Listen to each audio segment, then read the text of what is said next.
Hello students, welcome to YouTube channel. इस lecture में हम एसआई यूनिट के बारे में थोड़ा सा डिस्क्रिप्शन देखेंगे कि जब एसआई यूनिट हम लिखते हैं तो कैसे लिखते हैं, उसके कुछ रूल्स रेगुलेशंस होते हैं।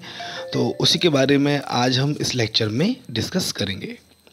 देखिए, रूल नंबर 1 एसआई यूनिट का ये है कि the full name of unit always starts with small letter even named after a person. ठीक है, मान लीजिए कोई साइंटिस्ट है, उसका नाम एज अ यूनिट हम यूज़ कर रहे हैं, क्योंकि फिज़िक्स में बहुत सारे साइंटिस्ट होते हैं जिनके नाम को यूनिट का दर्जा दिया गया है, यूनिट बना दिया गया है। जैसे कि न्यूटन, एम्पेयर, कूलम्ब, ये सब साइंटिस्ट थे और इनके नाम पर ही यूनिट, इनको सम्मान देने के लिए, ट्रिब्यूट देने के लिए फिज़िक्स में हमने यूनिट के नाम को, एज अ साइंटिस्ट के नाम को हमने यूनिट का नाम दे दिया है। तो देखिए, अगर आप यूनिट लिखते हैं तो अगर साइंटिस्ट का कोई नाम है, उस यूनिट एज अ नेम, हम यूनिट नेम साइंटिस्ट का नाम इस्तेमाल कर रहे हैं, तो उसमें पूरा नाम लिखेंगे, परंतु स्मॉल लेटर में ही लिखेंगे। हम कैपिटल लेटर से स्टार्ट नहीं करेंगे। जैसे आप राइट हैंड साइड में देख रहे होंगे, न्यूटन में हमने एन कैपिटल कर दिया है, तो इस तरीके के एम्पियर में हमने ए कैपिटल कर दिया है, कूलम में सी कैपिटल कर दिया है, तो ये नहीं चलेगा। ठीक है, टोटल स्मॉल लेटर्स आपको यूज़ करने हैं ऐसा यूनिट में if you use the name of a person. Okay, rule number 2 no है कि symbol for unit named after a scientist should be in capital letter. ठीक है, मान लीजिए हम किसी पर्टिकुलर क्वांटिटी की यूनिट हम जो है वो साइंटिस्ट के नाम पे बता रहे हैं, या उसकी यूनिट न्यूटन है, जैसे फोर्स की यूनिट न्यूटन है मान लीजिए, तो न्यूटन के नाम को पूरा न लिखकर हम सिर्फ उसके नाम का पहला अक्षर लिखते हैं, तो हम कैपिटल में लिखेंगे। जैसे हम न्यूटन की जगह लिखते हैं एन कैपिटल में, तो N represents for newton, N वो यूनिट कहलाएगी। ठीक है, केल्विन के लिए हम कैपिटल के लिख देते हैं। अगर आप एम्पेयर लिखना चाहते हैं किसी करंट की, जैसे करंट की यूनिट फिजिक्स में एम्पेयर होती है, तो पूरा एम्पेयर ना लिखकर हमने उसको और छोटा ट्रिम कर दिया है, तो एम्पेयर की जगह हम लिखेंगे अब कैपिटल ए। ठीक है, कूलम की जगह हम लिखते हैं सी, तो ये A for ampere, C for coulomb, N for newton और केल्विन के लिए के। ठीक है, ये सारे कैपिटल में हम एज अ यूनिट इस्तेमाल करेंगे। पूरा नाम नहीं लिखेंगे, सिर्फ नाम का पहला अक्षर वो भी कैपिटल में हम यूज़ करेंगे एज अ यूनिट। ठीक है, तीसरा रूल ये है कि सिंबल्स फॉर और other units are written in small letters. ठीक है, इसके अलावा अगर कुछ और यूनिट हमारे पास हैं तो उनको हम स्मॉल लेटर से लिखेंगे। जैसे मीटर, तो मीटर का पहला अक्षर है, लेटर है एम, तो वो हमें कैपिटल में लिखना चाहिए। जैसे हमने लास्ट वाले स्लाइड में देखा कि न्यूटन के लिए हमने एन लिखा था, लेकिन वो एन हम कैपिटल में लिख रहे थे। लेकिन नाम के अलावा अगर कोई यूनिट हमारे पास है, ड्राइव यूनिट या बेस यूनिट है, तो उसके पहले अक्षर को हम लिखेंगे एज अ यूनिट, पर हम उसको कैपिटल में नहीं लिखेंगे। हाँ, किसी का नाम होगा तो ही उसके फर्स्ट लेटर को हम कैपिटल में लिखेंगे। जैसे मीटर, किसी का नाम नहीं था, लेकिन हमने मीटर को पूरा लिखकर हम स्मॉल एम से उसको रिप्रेजेंट करेंगे। सेकंड, किसी का नाम नहीं है, किसी साइंटिस्ट का नाम पे ये यूनिट नहीं बनाई गई है, इसलिए सेकंड को छोटा स्मॉल एस के लिखकर हम उसको रिप्रेजेंट करेंगे।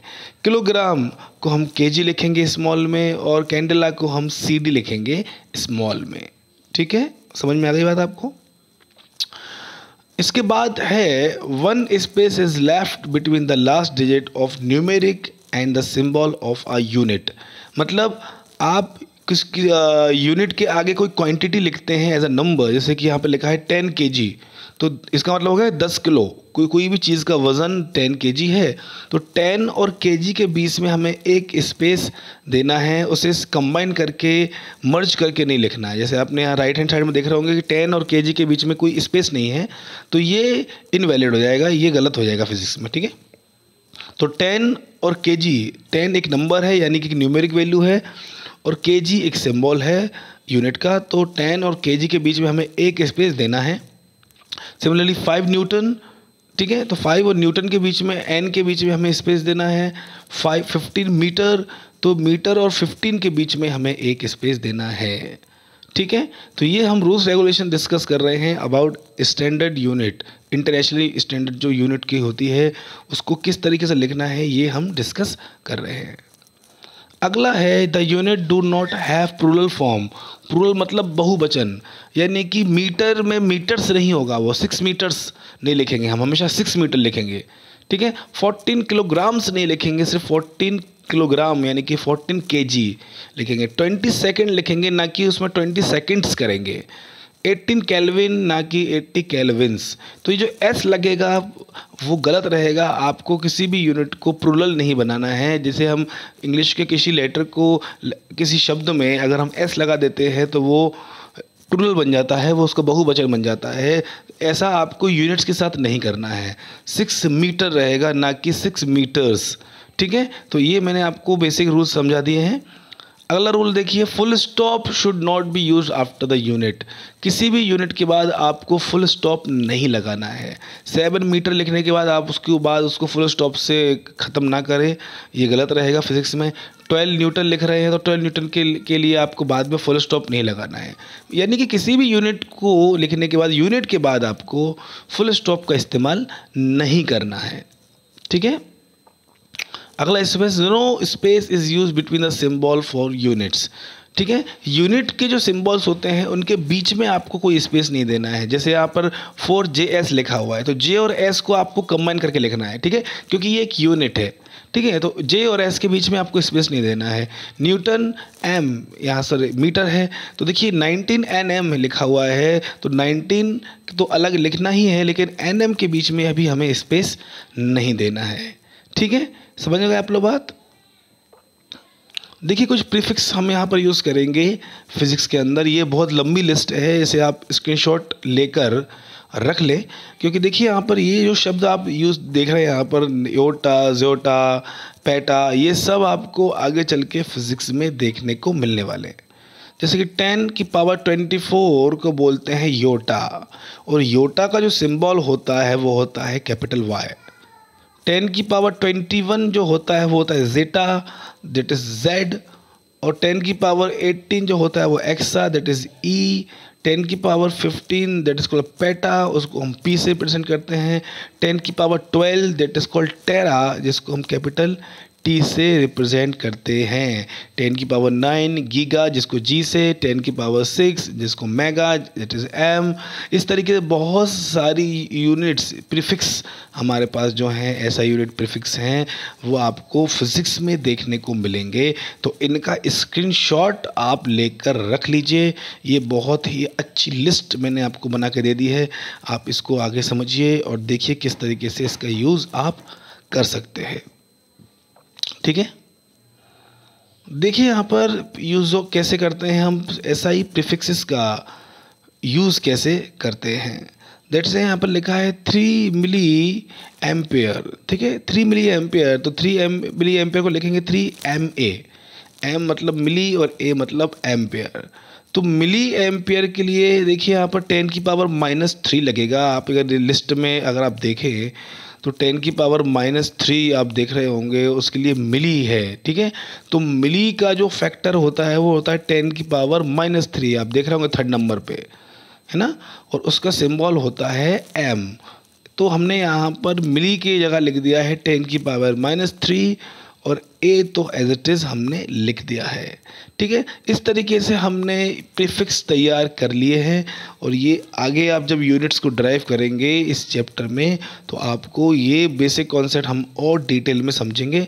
फिलहाल मैं आपको इसका ओवरव्यू बता रहा हूँ। ठीक है, देखिए कुछ ऐसे पार्टिकल्स होते हैं जिनकी लेंथ बहुत कम होती है, जो माइक्रोन्स में होते हैं, बहुत ही छोटे होते हैं, जैसे कि बैक्टीरिया। बैक्टीरिया आपको आपकी नेक्ड आइज से, आपकी नॉर्मल आइज से या चश्मा पहनकर भी आप देखें तो आपको ये चीज़ें नहीं दिखती, क्योंकि इनका साइज़ इतना छोटा होता है कि हमें नॉर्मल आइज से ये दिखाई नहीं देते। फिर भी इनकी लेंथ कुछ ना कुछ तो होती है। जैसे कि बैक्टीरियाज जो होते हैं आमतौर पर उनकी जो लेंथ होती है वो होती है 1 माइक्रोन, यानी कि 1/10 की पावर 6। और अगर हम इसको ऊपर ले जाएं तो 10 की पावर -6 मीटर इनकी लेंथ बनती है, यानी कि 0 से भी बहुत ज़्यादा छोटी इनकी लेंथ होगी। मॉलिक्यूल्स की बात करें तो 1 नैनोमीटर में 10⁻⁹ होते हैं। आप इसको ऐसे समझिए कि 1/10⁻⁹। तो अगर आप 1 को 10⁻⁹ से डिवाइड कर देते हैं तो वो मीटर में जो लेंथ आएगी उसे आप बोलेंगे 1 नैनोमीटर। ठीक है, तो ये सब क्वांटिटी आपको धीरे धीरे याद हो जाएंगी, इसकी कोई आप टेंशन ना लें। अभी आप पहली बार देख रहे हैं क्योंकि आप 10th पास आउट करके अभी जस्ट 11th में आए हैं, तो इन सब चीज़ों को आपको समझने में थोड़ा सा समय लगेगा, बट आफ्टर सम टाइम आप देखेंगे कि आप धीरे धीरे कंफर्टेबल होते जा रहे हैं। सिमिलरली देखिए आप यहाँ पर एटम्स जो होते हैं उनका जो लेंथ होती है, आप देखिए 10⁻⁻10 बहुत ज़्यादा छोटी होती है ना। इतनी छोटी होती है कि आप मान लीजिए कि 0 से भी 10 टाइम्स छोटे होते हैं ये। अगर आप बहुत डीप स्टडी इनकी करें तो हम समझते हैं कि एटम सबसे स्मॉलेस्ट पार्टिकल होता है इस दुनिया का, और उसके अंदर भी हमें इलेक्ट्रॉन न्यूट्रॉन सब मिलते हैं देखने के लिए। तो ये कितने छोटे होते होंगे इसका अंदाज़ा आप लगाइए, पर आप 1000 टाइम इनको जूम करके देखेंगे तो शायद आप इनको देख पाए। तो इसकी जो लेंथ होती है एटम की 1 एंगस्ट्रॉम होती है, जिसको हम बोलते हैं 10⁻⁻10 मीटर। उसके अंदर न्यूक्लियस होता है, न्यूक्लियस के अंदर देखिए 1 फेमी दैट इज़ 10⁻⁻15 और छोटा जी कि जितनी पावर हम यहाँ पर बढ़ा रहे हैं, जैसे 10⁻10 के बाद हम लिखा 10⁻15, चूँकि इनकी साइन जो है पावर की माइनस है, तो जितनी बड़ी वैल्यू मैं आपको बताऊंगा वो और ज़्यादा छोटी कहलाएगी। अगर मैं बोलूँ 10⁻40 -40 तो ये और ज़्यादा छोटी कहलाएगी। ठीक है, तो माइनस में वैल्यू जितनी बड़ी होती है वो वाकई में उतनी ही छोटी होती जाती है। क्लियर है? तो मुझे लगता है आपको ये वीडियो पसंद आया होगा। इस वीडियो में हमने बेसिक जानकारियाँ समझी हैं about the length, about SI unit, उनके सिंबल्स क्या होते हैं।